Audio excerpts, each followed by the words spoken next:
To another in our frequent series on inbox design and email marketing. We're having a digital marketing bonanza in the month of June here at BusyWeb. And today we're going to cover a busy webinar about how to look great in the inbox. We're going to go through the 7 don'ts of email design. And more importantly, we're going to leave you with best practices and things that you can do to grow your business in a real way using digital marketing. We're going to cover how to make your inbox and your emails look fantastic. This is an in-depth and quick seminar, so hang on. We're going to have a lot of fun today.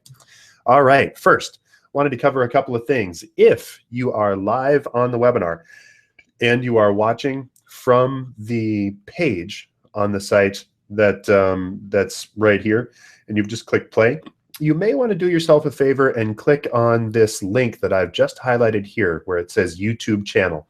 If you click on that link, it's going to take you into this box right here. And when you see this box, you're going to be able to ask us questions in the live chat window down in the lower right-hand quadrant.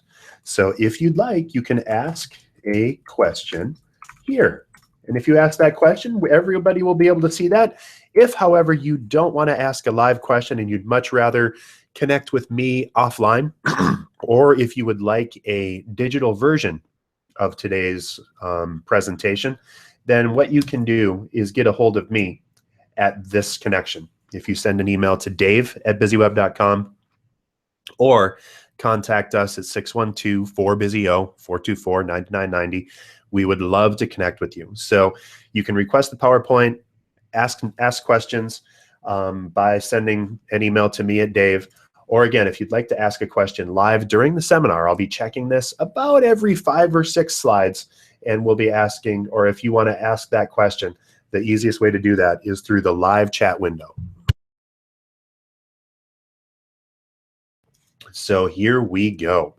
Let's talk about, first, who BusyWeb is. We are a digital marketing agency. We're located in Minneapolis, Minnesota, and we do a bunch of stuff, including WordPress-powered web design, social media and email marketing, digital advertising, search engine optimization, and content writing. So we, as the largest constant contact solution provider in Minnesota, have a lot to say and do a lot with our clients about email marketing, which is why I'm talking to you today. So as we get started here, let's talk through what you need to know in order to grow your business. First impressions matter. And when someone opens an email, they are going to do what you've trained them to do when they first open that email. If you've trained them to be excited about working with you and interested in your content by delivering great stuff, that's what's going to lead every conversation from then forward. Conversely, if you send them a crummy looking email and it doesn't relate to them and it doesn't help them in any way and maybe it annoys them a little bit, that's how they're going to view every interaction with you from then on. It's really the difference between what you can do on the left, just a little weird looking thing, or having a fantastic email versus having a well done and engaging conversation. So even if you're doing emails well, and I'll argue that this probably isn't a great email anyway, but hi, Julie, do you know that the easiest way to succeed in life and business is with an unfair advantage, blah, blah, blah, okay? Contrast that with Austin Chamber, know who that is right away. Celebrate the success of your small business, know what that is right away. And then reserve your booth, easy impact, right? So it's the difference between emails, which are subject to all kinds of crummy things like CAN Spam Act regulations and all that stuff, and you run the risk of getting yourself blacklisted and certainly blocked by people if you underwhelm them, and having great email that's going to do what you need it to do, that's going to drive forward your conversation with your customer. Mobile devices on email are also huge as far as what you need to be concerned with. As a matter of fact, 51% of all emails are opened on a mobile device. It's probably eking closer to 80% now, actually. And if you're not aware the number one application on mobile devices is also email. That's what people look at the most. That's what people do. So when an email doesn't look good on mobile devices, 80% of the people that see that email will delete it, and 30% of folks will straight up just unsubscribe. So looking great in the inbox is more important than ever. So let's talk through what we're going to talk about today. First, we're going to go through the 7 don'ts of email design. Don't forget your branding. Don't use hard to read fonts. Don't use the wrong colors. Don't be disorganized. Don't forget images. Don't forget to make it shareable. And don't ignore mobile. So we're going to go through all of those today. And as I mentioned, you can ask me questions about any specifics that you need, or if you have an email or a note that you'd like us to review, you can share that via link, again, via this live chat window. So if you click inside of here, under this say something, you can ask us a question, or again, at any time, feel free to just send me an email at dave@busyweb.com. All right, so let's get right into this because we want to get through and get you onto your day as quickly as possible. Let's talk about not forgetting your branding. Your email should feature an instantly recognizable, consistent header image that includes a large logo. It's the difference between what's on the left, which is a right-aligned logo that's really small and kind of weird, and the stuff on the right? So central logo, the logo is clicked and linked to the home page. So if you click on Half Moon Yoga Studio on the right in the orange box, then you're going to go to the website. You've got everything looks impactful and interesting. It's got the right size fonts, and it does what it needs to do. The email on the right is a makeover of the one on the left, and the logo's bigger.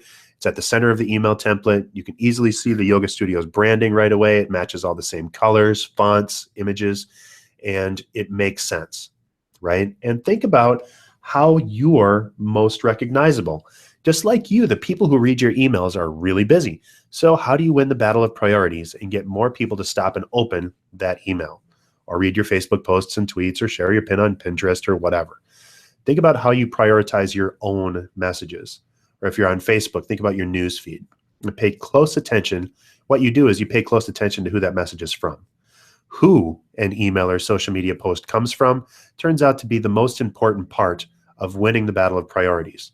It's important that you're recognizable. You probably are going to want to be your name at your company, or at the very least, just your company. So if people see something that comes from BusyWeb, or more often than not, it comes from BusyWeb events, that's when they're going to know that something's coming.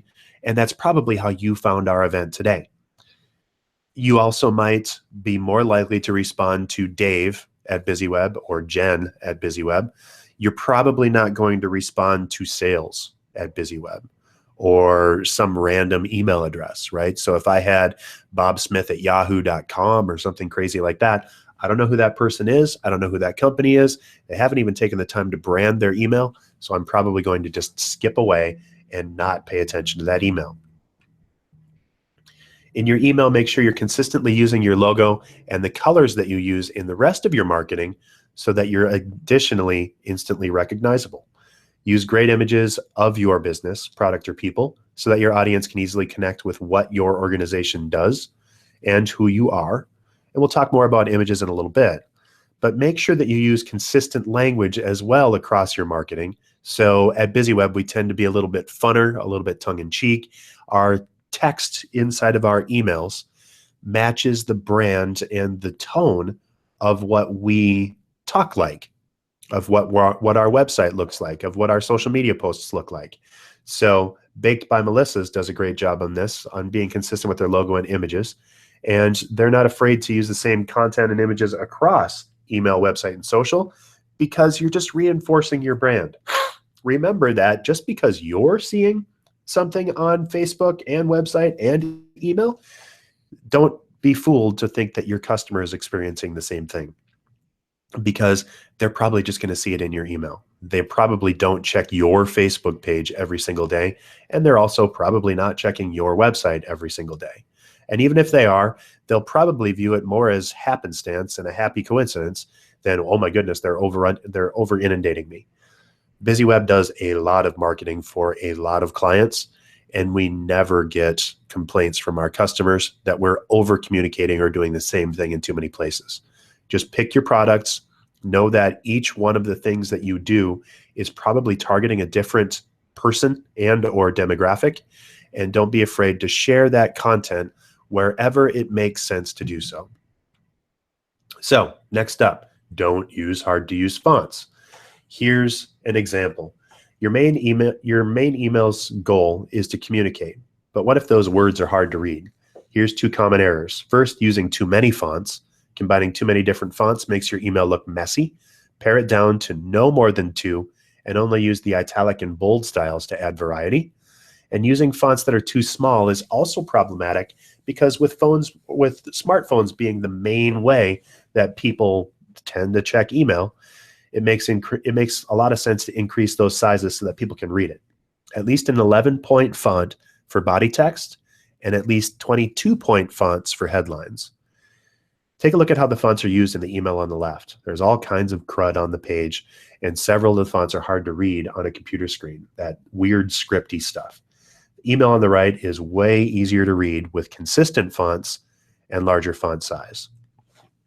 So let's dig in on fonts a little bit. When you're designing images, think carefully about the fonts that you use. The type that you choose can influence thought and behavior. It can support or distract from your message. Your message should be the star, and if it's cluttered up or worse, non-legible because of your choice in font, your message is going to be lost to your audience. Another consideration when choosing font is serif versus sans serif. Serif fonts are considered to be more traditional and are identified in the small hooks or curls at the end of each letter. These are called serifs. They're little twigglies at the end of things. Fonts that don't have those little twigs at the end are called sans serif. Serif fonts are best used in printed materials such as newsletters and books, and in general, serif is better for the web. So as you look at this, you probably, or if you start looking at this now, you're probably going to see that almost everywhere on the web, unless it's a traditional format like the New York Times. Even the Times uses sans serif for headings and serif for regular text, but it's getting to be less of a problem as resolutions are increasing. Like a standard iPhone or a late model Samsung is going to have a high enough resolution screen that the serifs will show up okay, but make it as accessible as possible. And here's some stuff that you can do. I mean, just keeping that separated. And one common thing that people do was they'll use sans serif for headings, like I mentioned with the New York Times, and then serif for text. My guess, though, or my bent is just to use sans serif for everything because I design everything to be consumed on the web for what BusyWeb does. Let's take a look at some examples. On the left, we see a newsletter that has inconsistent fonts, hard to read color combinations, poor contrast between fonts and their background colors, text over an image, rendering it illegible, too much body copy, poorly sized and positioned images, and the one on the right is pretty much the opposite. Which one would you rather see in your inbox? The one on the left would probably send me into a tailspin, and I would unsubscribe and or block that company that sent such a crazy email. I mean, it screams amateur.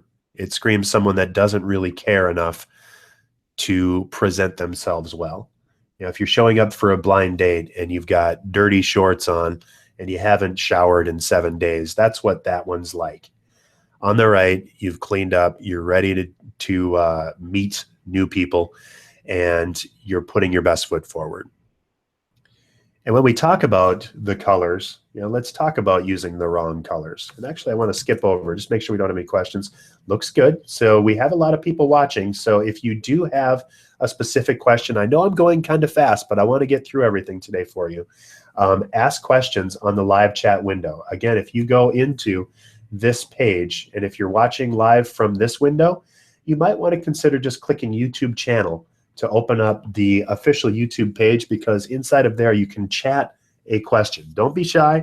And if you do have specific questions that you're too shy to ask or that you don't want to share with the general public, then send an email to dave@busyweb.com.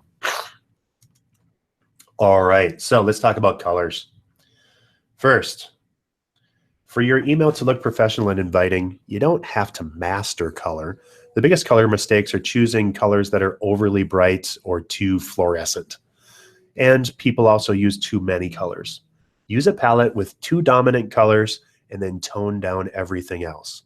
Don't use light text on a dark background. The most readable combination is dark text on a light background.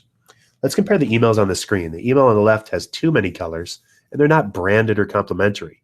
The email on the right does a much better job with color. It uses a color palette based on the logo, and it has some white space so you can clearly read the text in the email.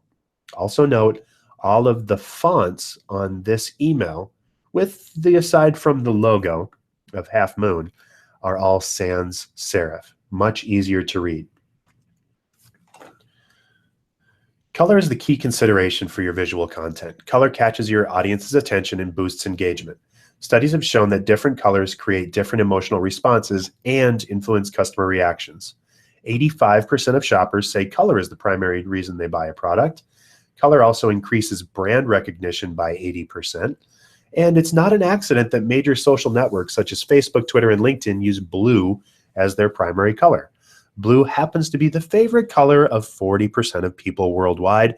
And let's talk a little bit about color resources. So, if you're looking for, and depending on what you're trying to share, this color guide can help you decide if these colors would be best for your content. And this is getting into branding and stuff too. So you can see some of what BusyWeb does inside of here. So in BusyWeb's case, yellow is one of our keys. So it's optimistic and useful.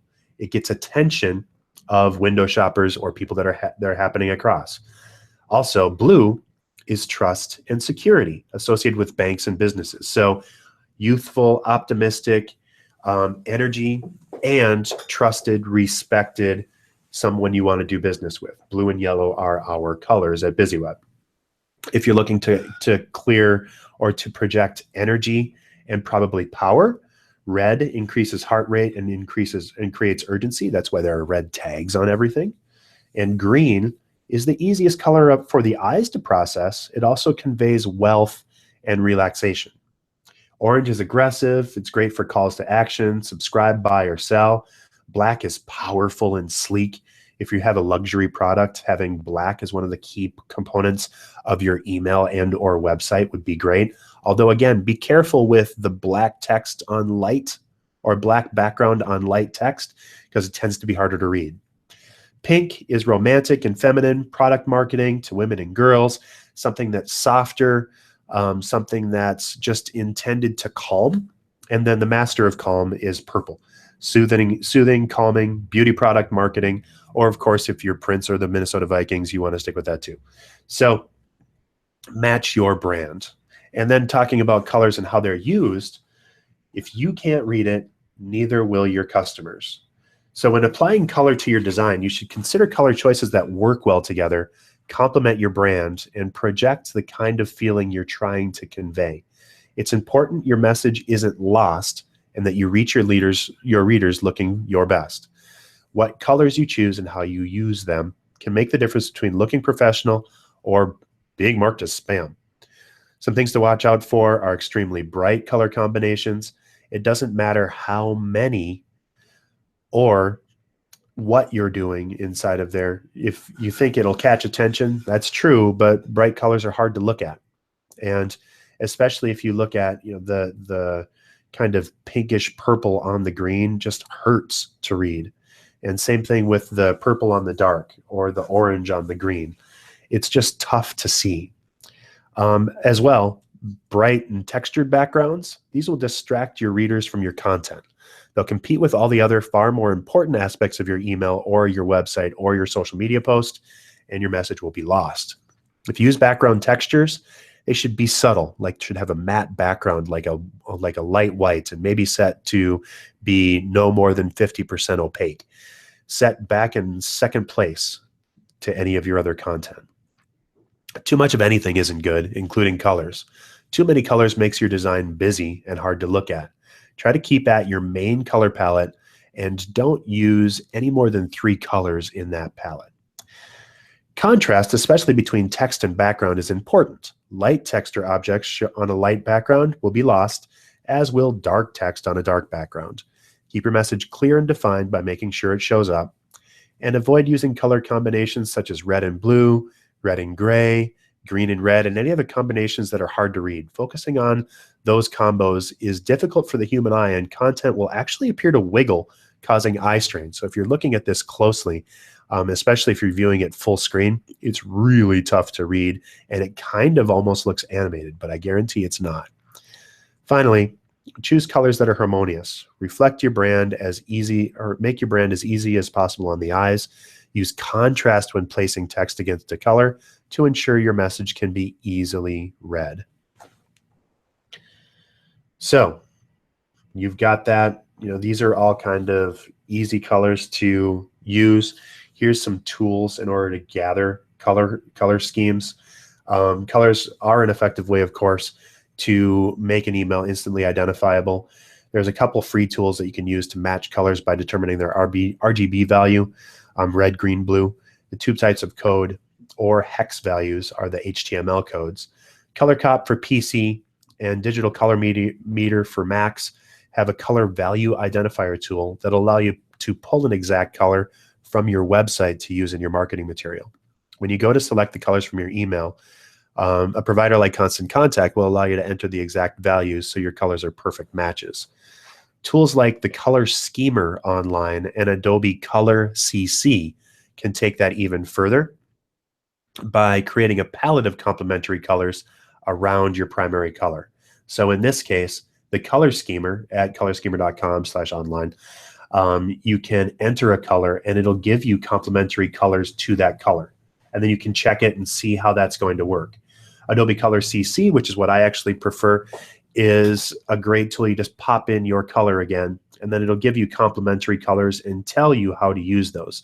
So in this case, we've entered a color, and that color is represented across the board with complementary colors to that color. So you can see it, you can click on it, you can get the hex values for any of those complements. Also worth mentioning that most of Constant Contact's templates have great color schemes built in. So if your brand is blue, you can actually just take a blue template from Constant Contact and it'll have nice complementary like light yellows or tans or other things that work well with your brand colors. Next, don't be disorganized. Here's what not to do again, and across to what's better. When a reader glances at your email, they should know right away what's the most important information, and then what they should look at next, and also what's least important. Make this easy for your readers by using large, bold headlines for your newsletter's main topics, but also by using the right template to organize your message.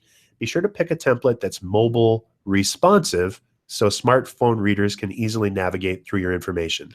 Anything that has more than one column is not mobile responsive, and it's not going to look good. So on the one on the left, 2 columns with some quick links, and they've got a little drop down and all that stuff in there. That's hard to navigate, and it's impossible to navigate on a phone. As a matter of fact, on a phone, you probably wouldn't even see the quick links that are highlighted on the right of this email. So the one on the left, not a great fit. It's based off of a template for a newsletter, which is based off of a newspaper. Newspapers are not mobile friendly. So you can't see the stuff on the right-hand side in a mobile version, or everything's incredibly small. The one on the right uses a single column, well-organized template. It's got a big headline, dynamic photo, less than 20 lines of text, a call to action above the fold. It tells people what to do without having to scroll anywhere. Very, very easy to follow and to know what to do. This is a list of the types of email campaigns you can send using your email service provider. You should select a template that's appropriate for the message you're sending. After you've picked out a template, you can customize it with colors to match your brand, as we talked about earlier. Templates make the process of creating and sending emails much easier while still allowing you to preserve the look and feel of your brand. Here's some examples on how to build different templates based on what businesses and nonprofits need. A quick note before I show these to you. Now that I've talked about a few design best practices, you might notice that not all these examples follow those best practices. What I want you to focus on is looking at how in the email, how they use the templates to reflect the type of communication they're sending to their audience. First, we have Spoilt Rotten Beads. They're a bead and craft store that sells their products online. They use product promo templates to allow them to display different items for sale, and images of each of the items are linked on their website. When you click on the products in the email, you can go online and purchase them right away. This email is from a nonprofit, Gorilla Doctors. They send regular emails that include news and information about the organization and fundraising efforts. Gorilla Doctors consistently use newsletter templates that organize their information the way they want to share it with subscribers. Third is from a business to business, Fogged In Bookkeeping. They use a business letter template when sending out information about tax deadlines on their email lists. Note that this is almost our boring email, so that's why I kind of gave the caveat, but at least it has a logo, and it's got a nice big headline and an easy to find call to action, tax deadlines and reminders. We'll talk about images for a minute, but now just look at the balance of images and text in all of those examples. And let's talk about images. First, when I talk about images, I don't just mean photography. Images can be graphics, video, photos, word images like funnier and inspiring quotes over photo backgrounds. You want your images to reflect your brand and look professional. The good news is that most phones and digital cameras now shoot high quality photos and video, so you don't really need a ton of technical know-how or extra money to get those images by yourself.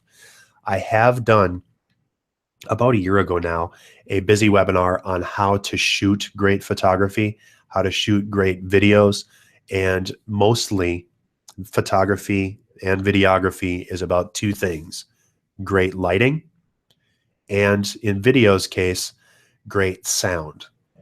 The important point on lighting is that you should have good front lit photography that's not under or overexposed, and it should be cropped up and close enough so that people can see what you're doing, what you're talking about. Look at the image on the left versus the image on the right in here. The one on the left is okay, but it has an iStock logo on the back of it. That's terrible. That makes you look incredibly silly, and it actually opens you up for copyright infringement claims, and or these people would probably get an invoice from iStock saying, thanks for using our image. Here's a invoice for $1,500. One on the right is close cropped. It's dynamic. It has great color balance, and it's in focus, right? If it was a video, you also want to make sure that you have your audio nice and close. You might note that I don't sound very echoey on this video. That's because my face is about 3 to 4 inches away from my microphone. If you have a laptop and you're shooting a video, the intention or the idea is that you're going to just talk to the laptop, and you're probably 2 or 3 feet away from your laptop when you're doing that. You need to be very, very close to a microphone to avoid echo. And so even if you have a great microphone, if you're too far away, you can easily sound echoey and tinny. And so the closer you can get to that microphone, the better off you're going to be. Why are images so important? First, images receive a lot of engagement from your audience. 82% of people pay more attention to emails that have images. If you need people to do one thing, you should consider using a still photo rather than a video to keep people focused on the physical, measurable result you're trying to achieve. You also shouldn't over-rely on images to get your message across. Many email providers, such as a default setting, don't automatically show an image. You should label your images with text that explains what that image is, just in case it doesn't display. And the advantage of pre-header, that's an advantage of pre-header text. The first few lines of an email or the text description of an image first on the top, that the image will appear if the images don't show up on the desktop. Text also shows up below the subject line in the inboxes of mobile readers. A few words of caution. I mentioned earlier that you should limit your images. Emails with 3 or fewer images get the best click-through. So what kind of images to use? Well, think about what you're trying to communicate. If you sell products, you should show people what you want them to purchase by using great photos. If you're a nonprofit, you should probably share photos of your last event and focus on people. If you're a B2B, you may want to highlight your employees in action with some good candid photos of your business to business business. Because not all email providers show images by default, you shouldn't use images of your content. By what I mean is that you shouldn't use a PDF instead of your email marketing templates. Not only will your content not display for many readers, you won't be able to track any clicks to help you strategize for future email campaigns. Video is a powerful way to engage with your audience. People prefer watching video to reading long web pages full of text. However, make sure your video doesn't detract from the primary action you're trying to achieve in your email. The thing you want people to do is to watch the video. Other times, if you want people to do something besides just watch that video, you have a link that you want them to click in your email, you might not want to use video in case it distracts readers from your call to action. When using a video, however, make sure that you mention in your subject line that you're including a video so that your readers know about it right away. Consumers prefer watching video to reading long text articles. So if you have a lot of content to relay, a 2-minute video might do a better job, and share that. More than 50% of people are more likely to read emails that include a video. Make sure that that length of your video is short, ideally around 90 seconds or less. More than that, about half of people will stop watching or won't click at all. And then finally, you can make video work for your business. Use it to show product demos, customer testimonials, promotional material, or share user-generated content. Again, watch your sound, watch your lighting, and do a really good deal. So let's go to the next one. Photos are a frequent and necessary piece for visual content. Sometimes you may find you need a photo that you don't have or can't create on your own. There are a lot of online stock photo sites where you can just search for the right photo that fits your needs. They're a great resource and work well for visual content that's based around a tip, a fact, or a quote. When you download a photo, be sure it's the right size for what you're trying to use or slightly larger. You can always crop it or scale it down, and it's important to watch your image sizes, but you don't ever want to upscale an image or start with a really small one and try and stretch it out. It'll look terrible. Photos in a one-column email template will display at most 600 pixels wide and 200 pixels high for the header image. All other photos in an email will display at most 600 pixels wide with the height scale on that.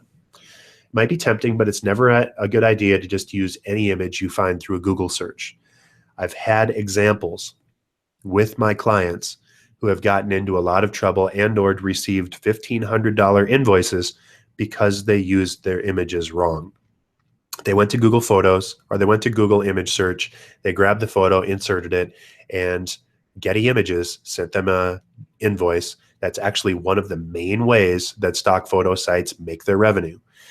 The tools on this screen are a great way to get good images for very inexpensive and or free.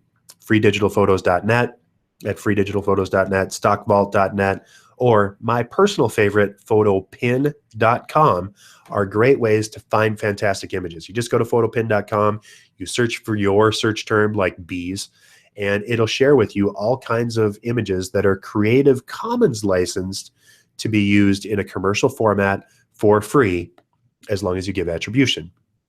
And there it tells you how to do all of the attribution stuff. You can also get stock photos in Constant Contact. So if you're a Constant Contact customer, you can just look through your Constant Contact account. You have access to free and paid images in your account's image library through Big Stock. Purchase images or select free images and add them directly to your account for use in your marketing. You can also upload images, or you can use your Facebook and Instagram photos the same way. There's a tool to upload right inside of there. Next, don't forget to make your content shareable. Again, on the left, bad. On the right, better. I'm betting that you've received an email that includes buttons with the logos for one or more social media platforms, and you may have wondered why. There's a really big reason. It's an incredibly effective, easy tool to make sure that your click-through rates increase by as much as 150%. All you need to do is add social media logos with relevant links to your social media in your emails, and it doubles down. It actually increases your click-through rates pretty remarkably. So emails with social sharing buttons increase click-through rates by 158%. If you're using Constant Contact, you can add the share bar to the top of your emails. It allows your readers to post a link to your email on their social profiles.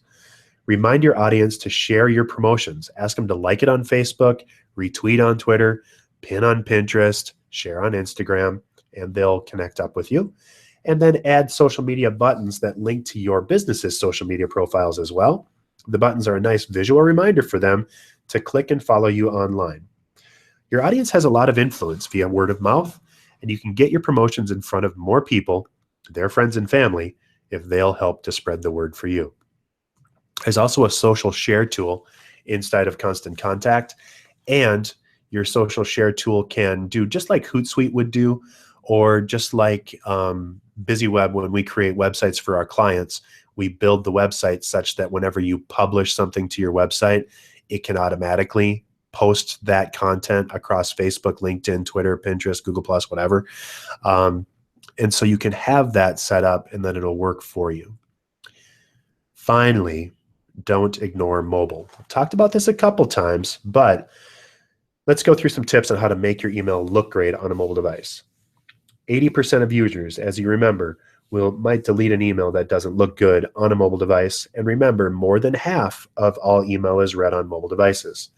Think about it. Do you want to read long and complex messages from your phone when you're on the go in the line at the supermarket? Nope. So neither do your customers or supporters. Do you want to read a message like the one on the left? I'm guessing not. What you want to see is something more like the email on the right, the result of some basic considerations as you build your message. Start to rethink the content that you publish via email. Long-form content like newsletters with more than a couple short to-the-point paragraphs doesn't work for mobile readers. You can still have long-form content, but make it linkable to the actual content. That will actually also tell you what your clients see as important or interesting. So, if at all possible, condense your content, maybe use a picture to tell the story better, or can you turn one newsletter into a series by cutting it into pieces?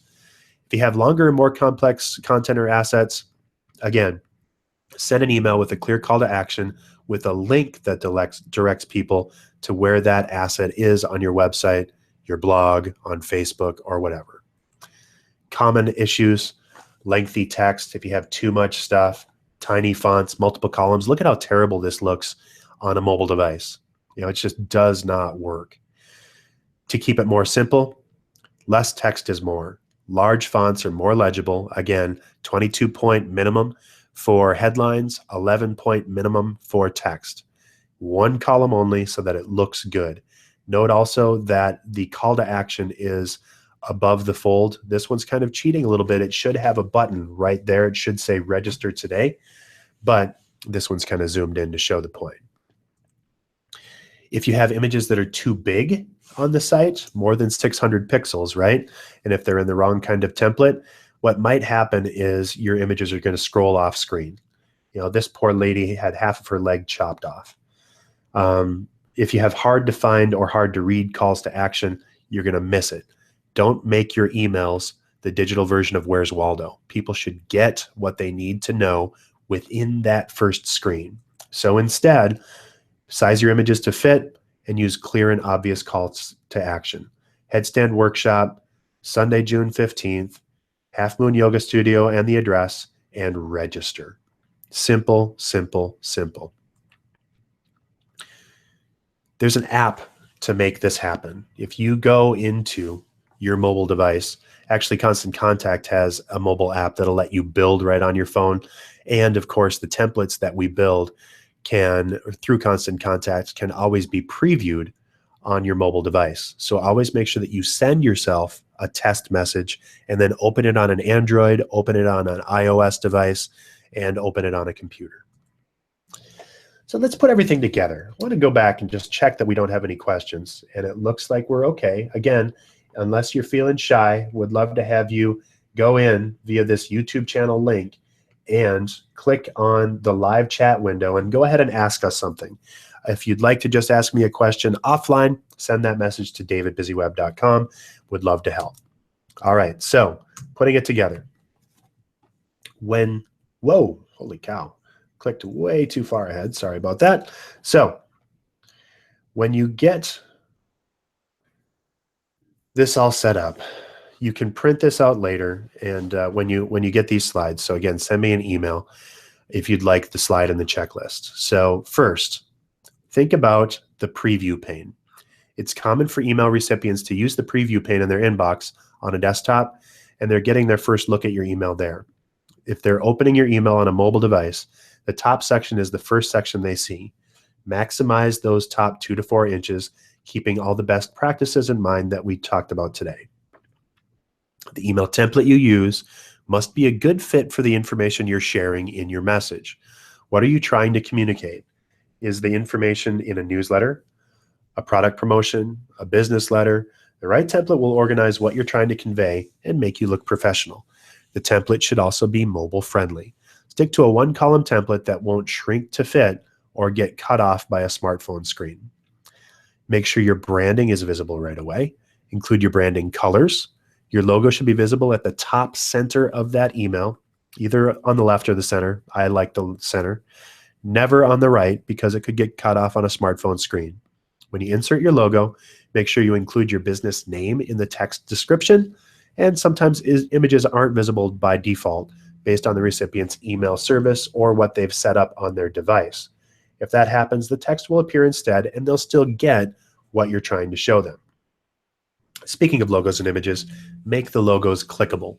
People assume that images are linked to a website, so take advantage of that behavior and link your images to allow readers to take the next step. Choose your photos wisely and don't overdo it with images. Again, we've found that emails with 3 or fewer images will get the higher click-through from subscribers. Communicate the message through the images you choose. Take your own photos or use stock photography. Always make sure that it's licensed appropriately and that you're watching your copyright. Be selective with the content you include in your email. Don't include any content that isn't relevant to the message or that you're sending in an individual email. Most people do not have the time to read through a lot of extra info.